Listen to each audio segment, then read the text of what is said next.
Of the Committee on Parent and Community Engagement of the Board of School Directors will please come to order. Will the Secretary please call the roll? Director O'Halloran.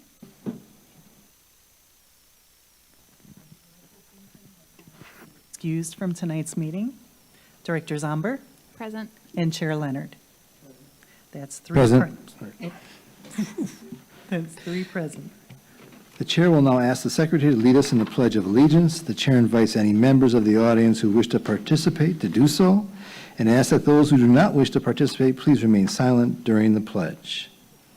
I pledge allegiance to the flag of the United States of America and to the republic for which it stands, one nation, under God, indivisible, with liberty and justice for all.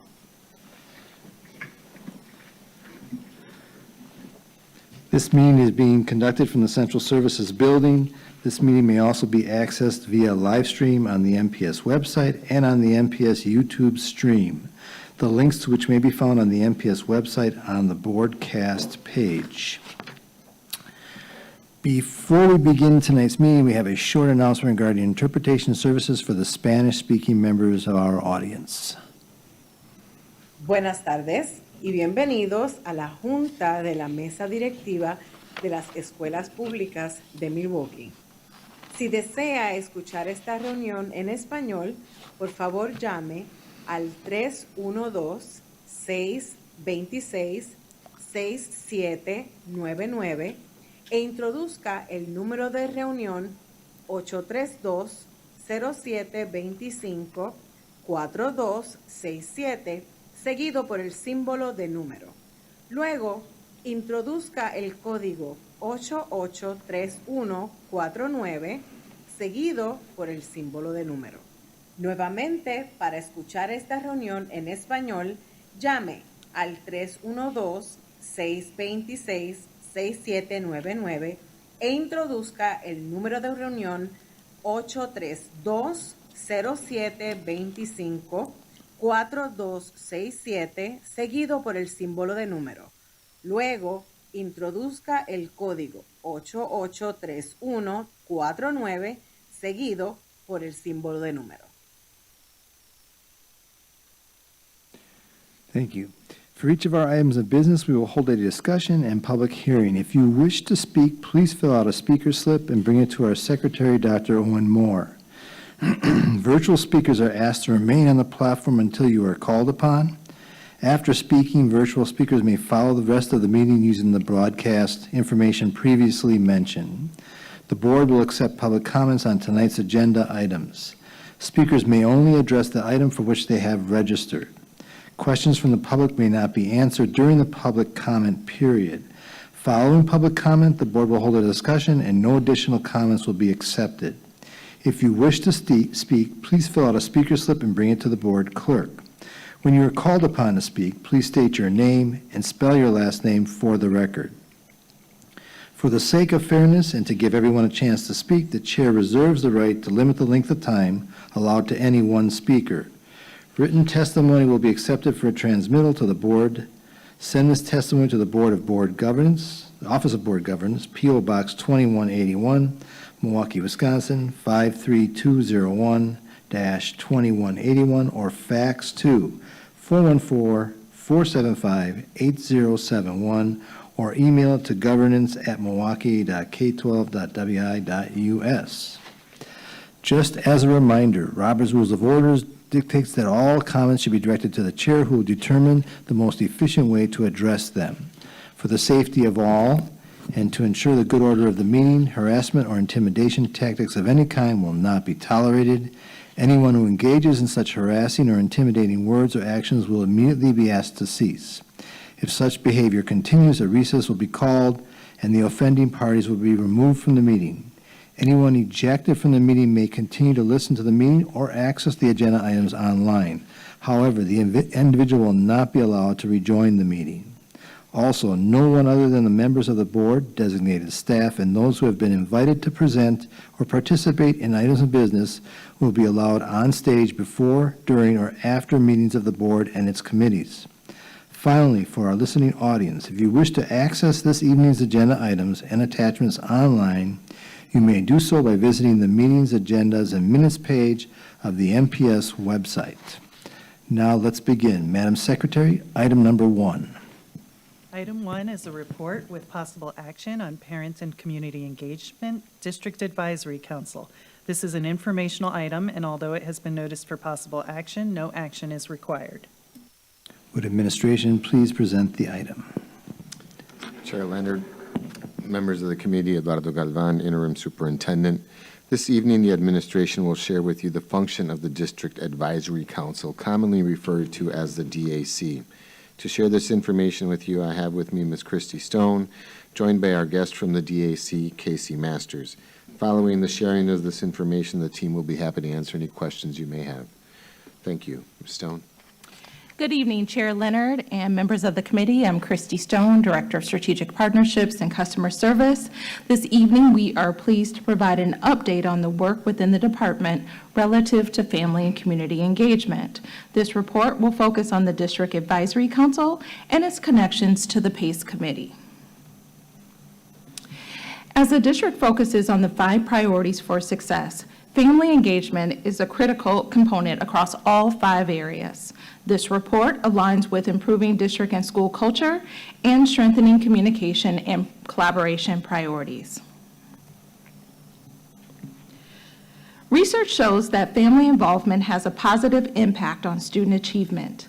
The MPS Family Engagement Team's vision is that we will create opportunities for district and school staff, community partners, students, and families to meaningfully partner to support our students in academic and lifelong success. We unapologetically advocate for all students and families and ensure they have the tools and resources they need to succeed. Tonight, Casey Masters, who has managed the DAC since 2020, will be presenting to share about the DAC and its initiatives for the 24-25 school year, as well as some of the benefits of some of these new initiatives. Joelle Worm, an MPS Parent and District Advisory Council executive member, will not be able to join us this evening, but she will be here for future DAC as well as PACE meetings. Casey? Thank you, Ms. Stone. Good evening, Chair Leonard and members of the committee. I am Casey Masters, a Family and Community Engagement Associate in the Department of Strategic Partnerships and Customer Service.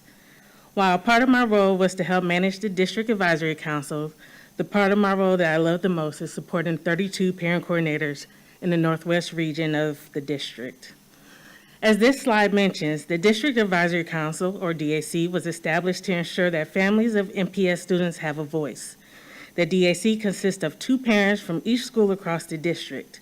Members work directly with the school leader and parent coordinator to report and share updates at their school engagement council meetings. The meetings from DAC meetings are also shared with the Board of Governance. DAC meetings are held virtually on the first Thursday of the month from October to May, and are facilitated by the DAC Executive Committee made up of parents. Post-COVID-19, families have voted to continue the meeting virtually as to keep it more accessible. Parent coordinators have provided their parents technical assistance to navigate the virtual platform. Since Chair Leonard has become the board liaison to the DAC, there has been a stronger connection between the DAC and the PACE Committee. Chair Leonard has made it a priority to attend as many meetings as possible where he gives board updates, hosts discussions on topics that families want clarification on, and facilitates question and answer sessions. Families can work with their school leader and parent coordinator if they have interest in becoming a DAC delegate. Meetings are held via Zoom and are open to any families or community members that would like to attend. If anyone would like to be able to attend, they can email dac@milwaukee.k12.wi.us for more information. The meetings include positive notes that are school highlights. It is a great chance to hear from and be able to communicate with district departments in real time. In the 24-25 school year, we are looking forward to elevating family voice and giving consistent updates to the PACE Committee. We are also excited about establishing a work group to strengthen family involvement that will regularly collaborate with PACE around the topics of special education, Title I, recreation, parental involvement, community learning centers, community partnerships, and all other parental and community concerns addressed at public hearings according to Board Rule 2.05, Committee on Parent and Community Engagement's Powers and Duties. We also want to see more opportunities for parents to provide feedback on district initiatives during DAC meetings. In the 23-24 school year, the DAC was able to give valuable feedback around school safety, discipline, and nutrition, to name a few. The DAC will implement subcommittees to address specific topics such as special education and family advocacy. I would like to mention that the DAC was able to go to Madison, Wisconsin for Public Schools Week last year and met with state elected officials. Chair Leonard received positive feedback from those at the Capitol mentioning the diversity of the group that attended. We are very proud of that. The benefits of these initiatives will be the creation of a platform for families to give regular feedback, a clearer pathway for families to share input on topics at board meetings, improving communication and reporting between administration, board of directors, and families, and lastly, to increase training and support opportunities for families who want to be involved on a district level. Thank you for allowing me to present on the District Advisory Council tonight. Family engagement is crucial for student achievement at both the school and district levels because it fosters a collaborative environment that enhances learning outcomes. When families are actively involved, students tend to have better attendance, higher grades, improved social skills. Schools that prioritize family engagement create a supportive community where students feel valued and motivated, leading to increased academic success. At the district level, consistent family involvement helps align educational goals with community needs, ensuring that resources and strategies are effectively tailored to support student achievement across the board. Ultimately, strong family engagement bridges the gap between home and school, creating a holistic approach to education that benefits all stakeholders. This concludes our report, and we will be happy to answer any questions at this time. Thank you, Ms. Masters. Madam Secretary, do we have any members of the public who wish to speak on this item? We do not have any speaker requests for this item. Committee members, do you wish to make any comments or ask any questions? I'm sorry, Director O'Halloran. Thank you, Chair Leonard. I was just wondering if you have any like flyers or promotional materials that we can share with our principals and are, out on social media to let families know about this opportunity if they don't hear it directly from someone else. Director Leonard, Director O'Halloran, Christy Stone, Director of Strategic Partnerships and Customer Service. Yes, we do have a new flyer that we will be issuing out that has all the meeting dates for the year and all the pertinent information describing what the District Advisory Council is and why parents should be involved. So we'll make sure that you get a copy as well as all those copies get out to our school community. Okay, thanks. Ms. Director Zomber? Thank you, Chair Leonard. I had a similar question because I have someone who's not on the DAC, but they're interested in, like observing or getting the link. So that would be helpful to get information. Do you have any, it might be a little early in the school year to know, but do we know the percentage of schools kind of roughly that have DAC representatives? Or, is it usually, it's probably too early to tell. Administration? Yeah. Director Leonard, Director Zombor, Christy Stone, Director of Strategic Partnerships and Customer Service. Our first meeting for the DAC will be October 3rd, I believe, or the first week in October. So we don't necessarily have an updated list right now of schools that have representation. In the past, we've typically averaged about 100 families or representatives from various schools that attend meetings each month. Anything else? And then what kind of outreach goes out to schools that maybe don't have representation? What is that process to just like help ensure that every school has parent voice at the DAC? Chair Leonard, members of the committee, my name is Casey Masters, FACE Associate. What typically happens is we talk to our parent coordinators about, and this is something that we talk to them regularly about getting parents involved. I think it has been easier lately just to have parents come and check it out before they commit to being an actual delegate. So we are open to sending that link out, the Zoom link out to parents so that they can come see what it's about, and typically parents will sign up after that. Anything? No. I am going to hand the gavel over to Director Halloran. Thank you. So first of all, thank you for your presentation. I have had the opportunity to work with Christy Stone, Casey Masters, Daryl Lund, and their whole team since I got elected. And I've actually been sort of trying to make sure that we get to the point where we're building empowerment with our parents. And we do not want to detract from the DAC, but we want to make sure that they become much more involved directly with our district, giving their suggestions, their input, and being more involved with the process when it comes to working with our students and our parents within our district. So I just want to thank all of you. I think that we're going in the right direction. I know we have some hurdles to cover. We're trying to get way more involvement, but I appreciate all the hard work you've done. And I'm looking forward to where we go this year with this. I know we didn't want to just talk too much in detail about what we wanted to do, but we're hoping that we get to the point where we have meetings with parents and there'll be many, many more involved with the process. Thank you. Passing the gavel back to Chair Leonard. Madam Secretary, next item, please. Item 2 is a report with possible action on annual school procedural compliance self-assessment. This is an informational item, and although it has been noticed for possible action, no action is required.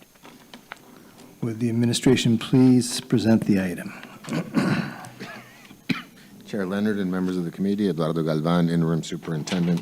This evening, the administration brings to you the annual Procedural Compliance Self-Assessment Report, referred to as the PCSA. I will turn it over to Dr. Travis Pinter to provide an outline of the report and answer any questions. Thank you. Dr. Pinter.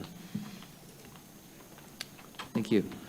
Chair Leonard, members of the committee, Travis Pinter, Senior Director of Specialized Services. I'm also here with Brian Banasic, who will go through some of this as well. So Reading Drives Achievement Procedural Compliance Self-Assessment, or as we call it, RDA PCSA, is the Department of Public Instruction's system of continuous improvement that focuses monitoring on things that lead to improved service delivery to our students with disabilities, provide information for needed professional development, and also contributes to district personnel accountability for high outcomes for students with disabilities.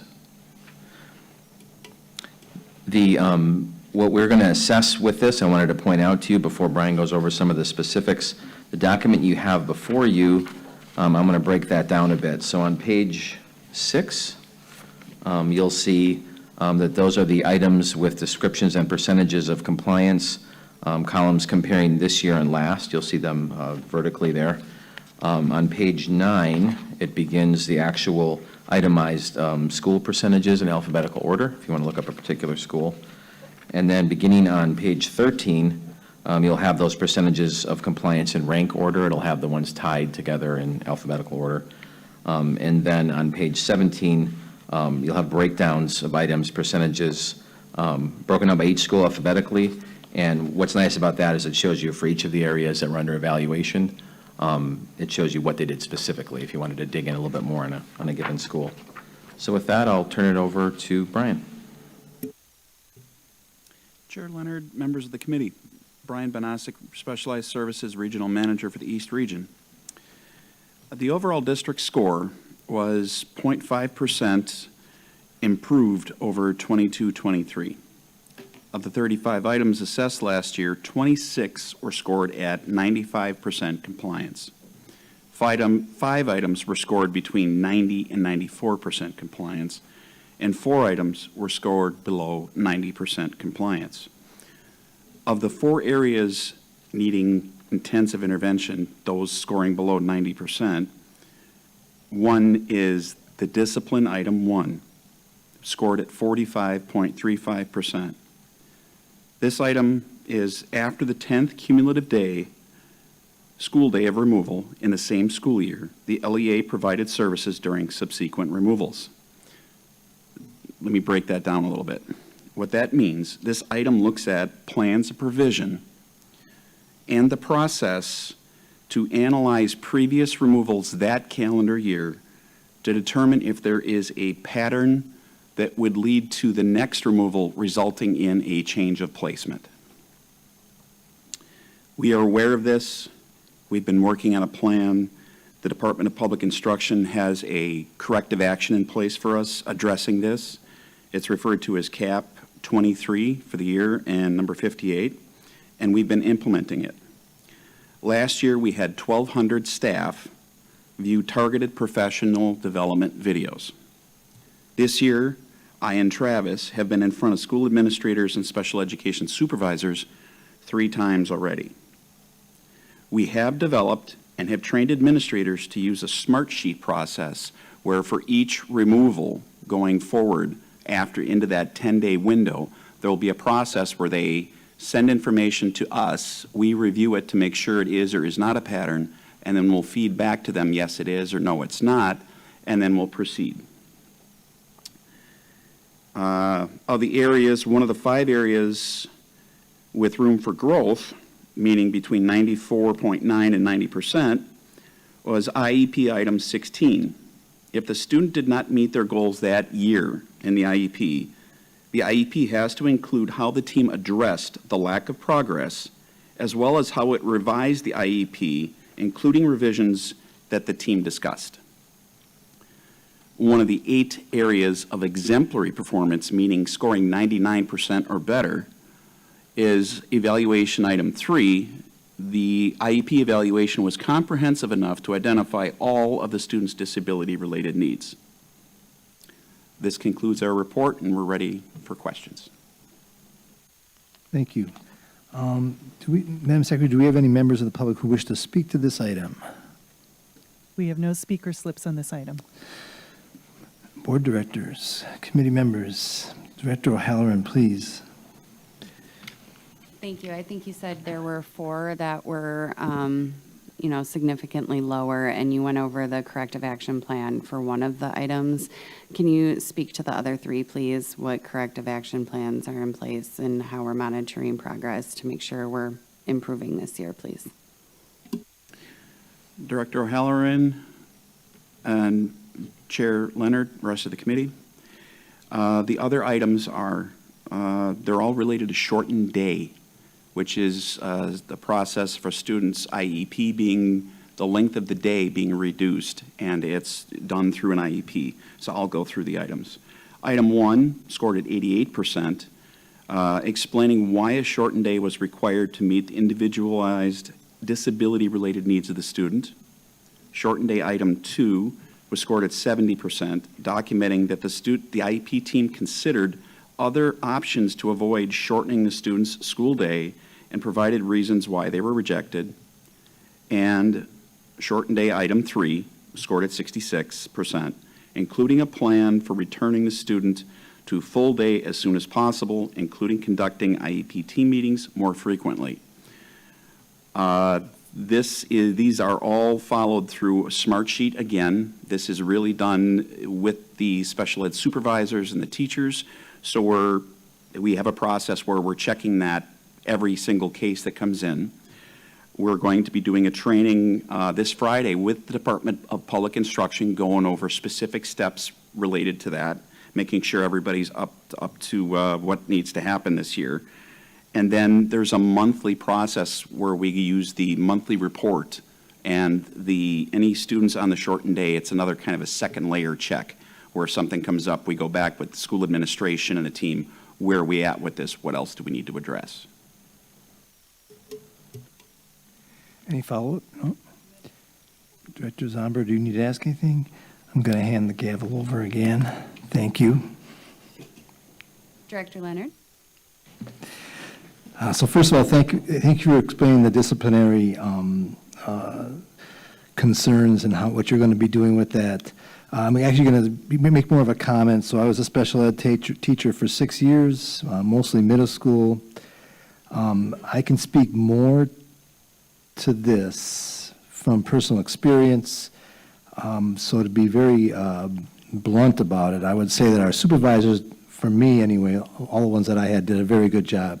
If there was an area you were not following through on, it was something that you were definitely confronted with. And I don't mean that in a negative way, but I mean it was something that there was no wiggle room on this. We are very, very strict about it. We had one problem many years ago, well over a decade ago. We never want to get back into that audit situation with DPI, with our special ed services. And to my knowledge, from what I've seen, I believe we have significantly improved over the years. I certainly hope that we see everything over 95%. That was always the goal with our supervisors, our special ed supervisors.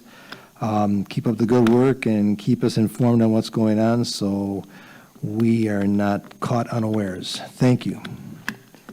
So, administration, I don't really hear a question, but if you would like to respond, I'll give you the opportunity.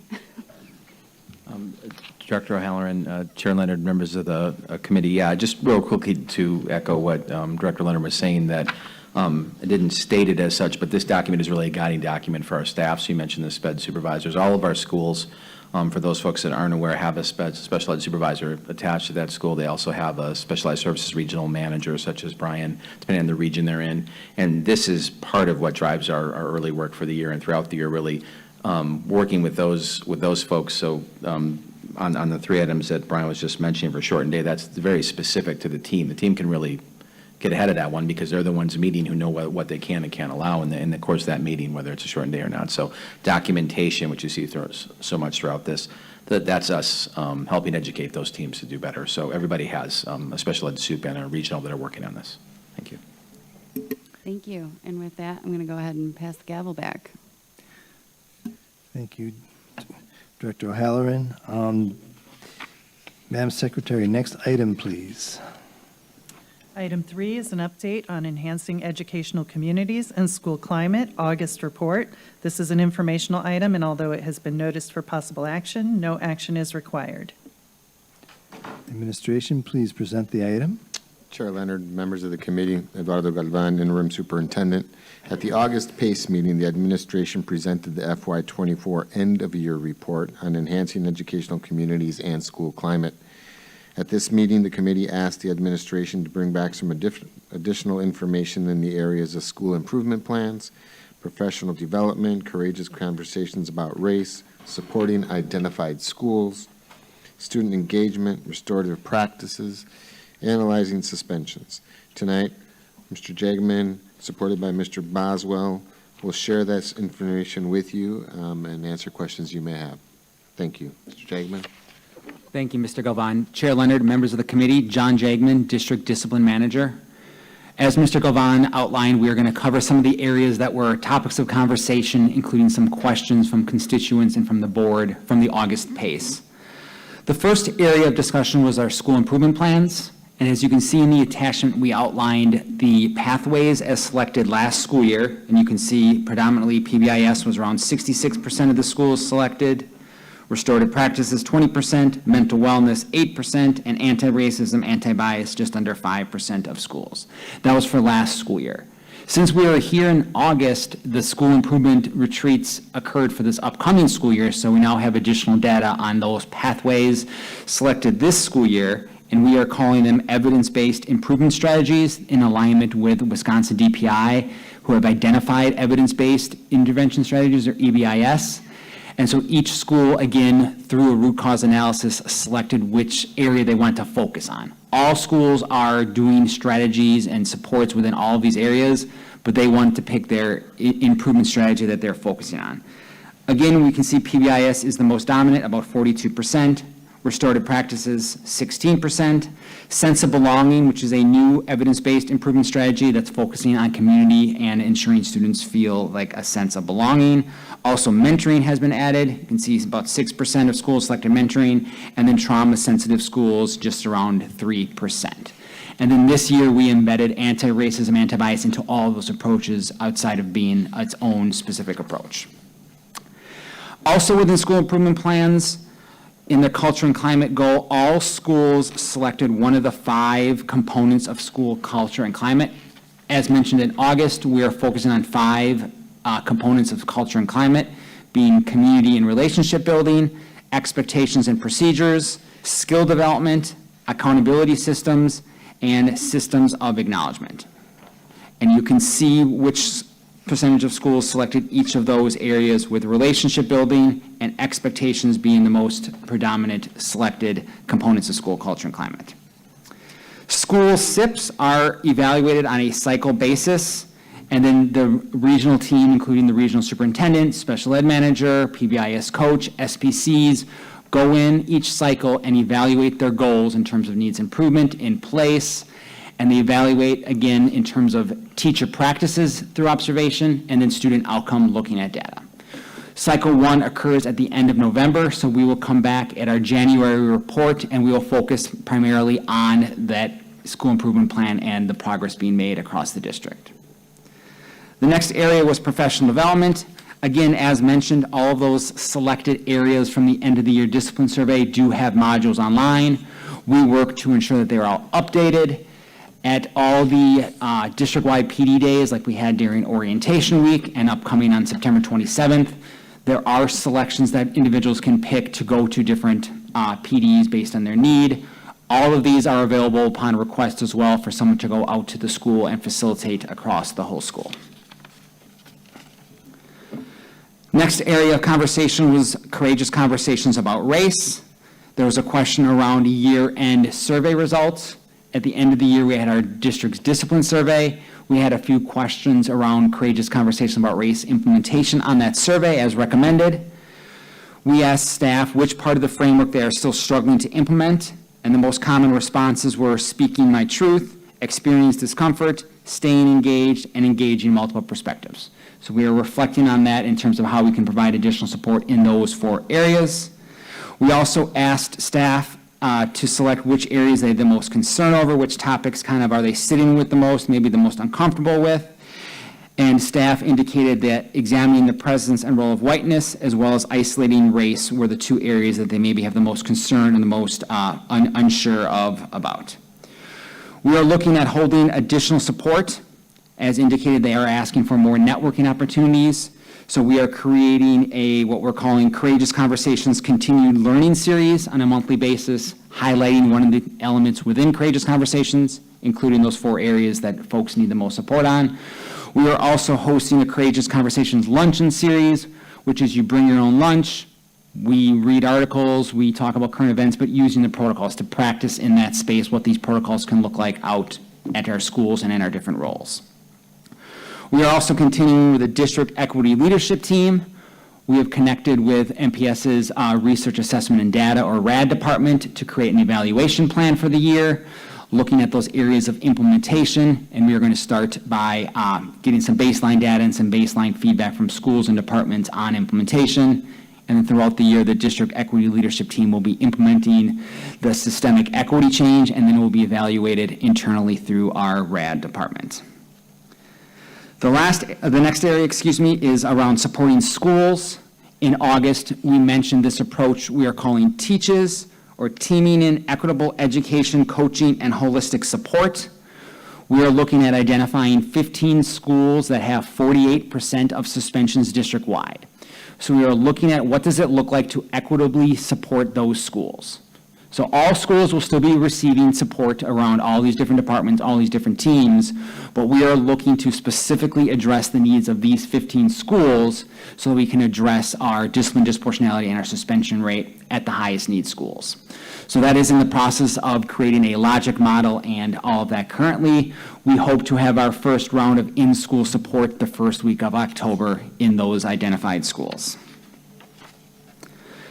Next area was around student engagement and questions around our student discipline committees and evaluation of student voice. We are continuing with the momentum we had last school year of having all middle and high schools have a student discipline committee. They are identifying a problem of practice. Throughout the year, then they are engaging other students, they are engaging experts, they are researching that topic, and then they will come back together in April to present those findings to other schools and to district leadership. We have our Student Leadership Summit this coming October and then back in April. So in October, we're going to kind of launch it with the students, get them excited about it, kind of talk about some of these areas. They'll go back to their schools throughout the year, do some research, do some kind of talking to other students, then come back in April and present those findings and the recommendations across the district. There's also further questions around restorative practices implementation. Currently, the Department of Restorative Practices is working with 22 schools. Some of those are in the coaching cohort that, again, get 20-plus hours of in-school coaching support. Some of those are in the exploration cohort where they're just doing PD at the school level, maybe doing a book study, maybe doing some observations to determine the next step to get them into that coaching cohort. The restorative practitioners are guiding schools to develop new systems through the implementation process, training coach staff members to use restorative practices, and support a restorative practices high school elective course focusing on developing student practitioners that can work with a school system change effort. So they are looking at the systems at their schools, not just implementing some restorative practices, interventions, and strategies, but how as a school can we implement restorative practices and engage with students through that restorative lens. The last area of conversation was around suspensions and looking at if we have a number of students or if we have individual students having all the suspensions at various schools. So one is a new report is available called the Monthly Climate and Culture Snapshot that is available for all schools and for district leadership. That is in a single report, shows at a monthly basis by school, suspensions by student, attendance rate, interventions being applied, and classroom behavior notes, what strategies are being used, all kind of in one table for schools to look at on a regular basis. And within that is going to identify those students with one suspension and then begin to identify those students who are getting 2, 3, 4 suspensions. And that'll be a data point that we're going to specifically ask schools to look at this year. It's been a metric that's always been available on our dashboard, but we are really emphasizing our schools to really look at those students once they start getting 1, 2, 3 suspensions. What are we doing differently to support them? Thank you all. That is the update we have. We are now taking any questions we may have. So I know we have several speakers. I think I will start first with the person that's going to speak virtually.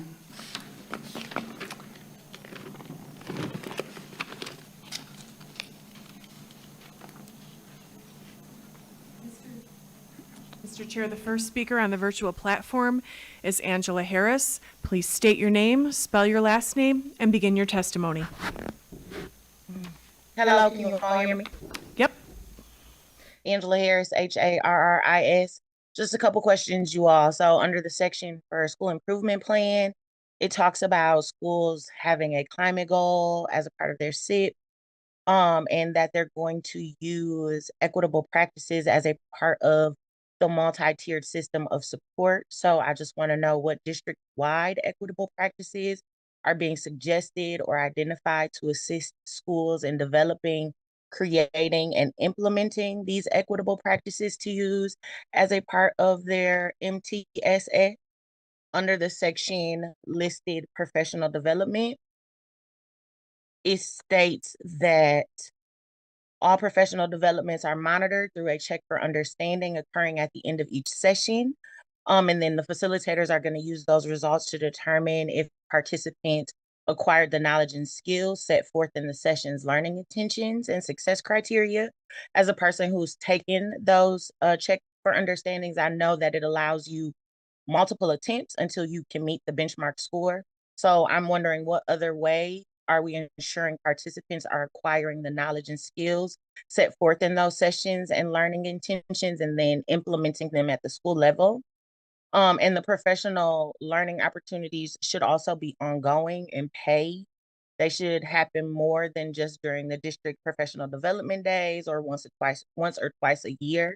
So I'm also wondering if there will be continued paid opportunities for learning, collaboration, and development offered by the district that doesn't directly impact our schools budget.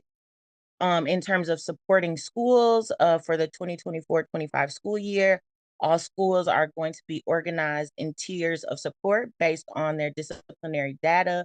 And 15 schools have been identified as high intensity support schools. As a part of that data analysis that was conducted for those 15 schools, were things taken into consideration like class sizes, staff vacancies, number of veteran teachers versus provisional licensed teachers, numbers of teacher of color, turnover rate. If not, will those things be considered as a plan is developed for those schools?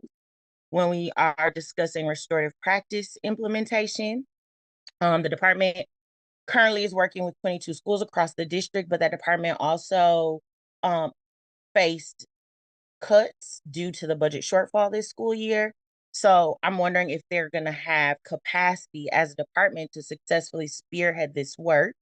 And then if capacity is an issue, what is the plan as we expand restorative practices to also expand the restorative practices department? And then has there been any consideration to developing restorative practices teacher leaders in lieu of restorative practices coaches that can be paid for training, learning, and implementing restorative practices at the school level? Thank you. And I did email these questions.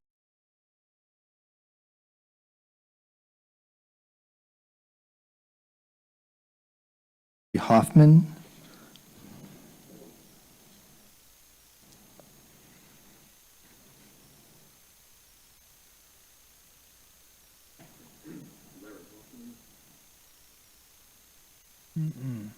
One second, Larry. Try it. Hello? Okay, Larry Hoffman, Hoffman. It's a small audience tonight. Don't take that to mean that what you're meeting about is not important to the public. The last time I was the only speaker was, I don't know, 15, 20 years ago when Superintendent Andrikopoulos was in charge. However, there was a virtual speaker, Angela, and I don't know if Quentin's going to have anything to say tonight, but I'm not the only speaker. So I want to compliment you on the format of the printed agenda item. I don't know who to attribute it to, but I don't know, maybe it was our new Director of Board Governance. The italic statement in red before each section. For example, at the August PACE Committee meeting, committee members inquired about. Now, this puts some continuity from one committee meeting to the next. I think that's excellent. So that questions that were asked are not forgotten. Often they're not forgotten, but sometimes they are. So this will help. First is courageous conversations about race. I'm glad you're addressing that in staff development by asking the faculty to disclose what aspects of conversations about race they are finding hard or uncomfortable to put into practice. This is something that I suggested up here in previous testimony, so I feel gratified on behalf of Micah. I'm looking forward to seeing faculty participation in courageous conversations continue to be taken seriously by administration. One of the items is evaluation of student voice implementation. I was pleased to attend the Student Leadership Summit in April, and I submitted my own observations, some positive, some concerning. So I'm glad that's being continually studied. The committee inquired about the plan for implementation of expansion of restorative practices. That's great. I agree with that. And deep dive into suspension. My time is up. Thank you. Okay, next speaker is Quentin Claiborne.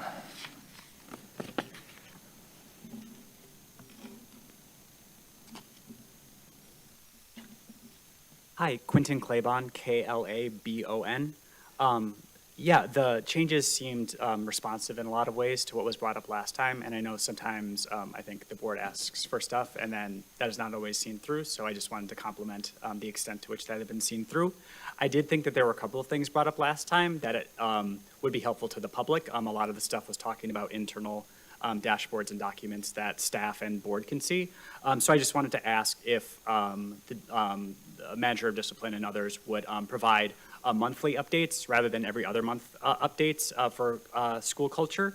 And if those reports would include year-over-year comparisons, which I think was something specifically was brought up, just to be able to track progress and improvement.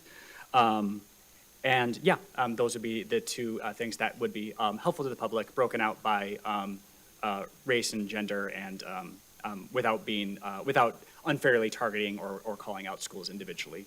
Thank you. Thank you. That was our last speaker. Board directors, do you have any questions? Director O'Halloran. Thank you. I did want to follow up on one of the questions that was asked in the virtual testimony, specifically around the staffing levels for the restorative practices team, because I did bring that forward as an amendment in the budget. And so just to confirm that budget amendment was to hold the director and then 2 restorative practice coaches in the budget, moving it from, I believe it was previously an ESSER-funded category into the regular budget. And I just wanted to make sure that do we have both the budget for it and the actual people in the positions to support the restorative practices work and the plans for this upcoming year. Administration. Director Leonard, Director O'Halloran, the people are there in the positions. Those were returned to the budget or kept in the budget, and so to the answer to the question, yes, they are in the budget. Any follow-up? Director Zomber? Thank you, Chair Leonard. Regarding the suspension data, I know we look at it by school, we look at it by student, and I know this is something you'd have to be like more careful with, but do we ever look at it by patterns of certain staff members that maybe have higher suspension rates, and then kind of compare it to, you know, what other staff are doing with that same student? I know you'd have to be careful with how you do that. Administration. Chair Leonard, members of the committee, John Jagman, District Discipline Manager. So a metric that schools have readily available is who is writing the referral.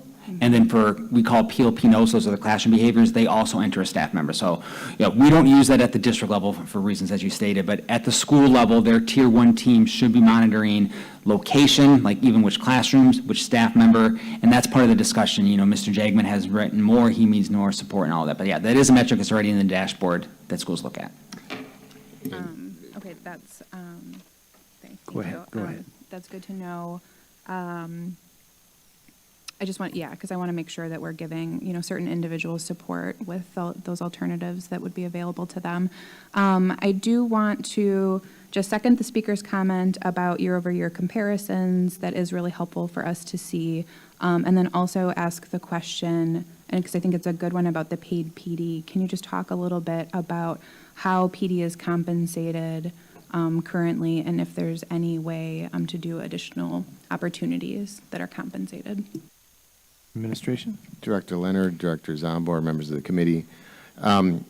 Again, a lot of our PD is found either on LMS. There's opportunities that staff can take about that. Obviously, with ESSER funds, we had opportunities to do that. We do our best to provide PD to all staff when we have it available. Obviously, we have a lot of competing kind of interests, so to speak. When we talk about Act 20, we talk about math, we talk about all these things, and limited amount of time to do so. When we can provide that paid PD, some of it will be tied to CSI and our schools. That DPI does provide us some opportunities to do that, but we will have to look at where we are in terms of Third Friday and numbers and budgets to see what opportunities we will have for staff to get paid for those. I can't say specifically what that will look like, but we will certainly develop that. Director Zomber. I'm going to hand the gavel again. Chair Leonard, or Director Leonard. So first of all, I want to echo Mr. Hoffman's compliments. I definitely actually found it very easy to look at my notes from last month, look at the red type, and look at the questions. I think that's an excellent way to do that. The continuity actually shows a lot of care, and it makes it very easy for us to see the direction we're going in. So just keep up the great work. I also just want to mention that if you ever have questions like Ms. Harris is going to leave those questions. That really helps us a lot because there's no way I can write them all down as fast as I need to. So if you ever have that, please do. We will be more than happy to have administration get back to us with those answers. And I'm assuming that some of these questions that were on the form were from some of those questions from last month. They were. Thank you very much. Otherwise, thank you very much. Keep up the great work, and let's keep making progress. Oh. So was there a question there? Just No, I'm sorry, no Okay, question. There's just no a soapbox, question. Totally fine. Here's your gavel back, sir. Okay. Madam Secretary, next item, please. Item 4 is a report with possible action on student restraint and seclusion. This is an informational item, and although it has been noticed for possible action, no action is required. Oh, I'm sorry. Will the administration please present the item? Chair Leonard, members of the committee, Eduardo Galvan, interim superintendent. This evening, the administration brings to you our annual report on student restraint and seclusion. I will turn it over to Matthew Boswell to provide an outline of the report and answer any questions. Thank you, Mr. Boswell. Thank you, Mr. Galvan. Chair Leonard, members of the committee, Matthew Boswell, Senior Director of the Department of Student Services. Wisconsin Act 118 revised Wisconsin State Statute 118.305, the law governing seclusion and restraint in schools. The revision went into effect March 4th, 2020.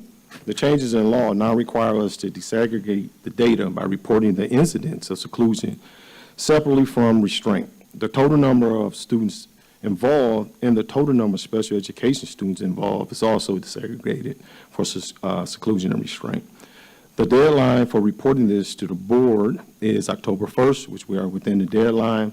The board is now required to submit the data to DPI annually by December 1st. Additionally, the total number of restraints and seclusion are down district-wide for the second year in a row. I just would like to definitely thank the principals, the regionals, for really putting some care to restraints and seclusion within the Milwaukee Public Schools. The most important part is reporting, and over the course of the last 2 years, they have done a much better job, and I just want to make sure that is noted in terms of reporting, in terms of appropriate restraints, in terms of using restraints for the appropriate reasons, so on and so forth. So I'm available to ask any questions you may have. Thank you. Madam Secretary, do we have any members of the public who wish to speak to this item? We have no speaker slips for this item. Board directors, do you have any questions? Director O'Halloran. Thank you. I wanted to thank administration for bringing this timely before October 1st, and I just wanted to make sure then the second deadline within this is that it's provided to the DPI by December 1st, and is that responsibility, does that onus fall on the OBG, or how? I just want to make sure that it's conveyed in a timely manner. So what is the process around that? Administration? Typically, the administration submits, and then we will certify on some things that are required, but Okay. administration submits this. Okay. And so this is, what I'm hearing is the responsibility is on you all, and you're all thumbs up, we're on track. Cool, thanks. Any other questions? No. Director Zomber, any questions? I do have a question. This time an actual question. Director Leonard. Thank you. When I'm looking at the total number of restraints, and I look at each building or wherever I see that, that does not infer a number of students. It's just the number of actual restraints. Is that correct? Administration. Director Leonard, Chair Leonard, Director O'Halloran, that is correct. Okay, so there could be a single student, because some of them have like a number of incidents, and I remember in the past, sometimes we would be dealing with one or two students that required us to do a lot of work in that direction. Yes.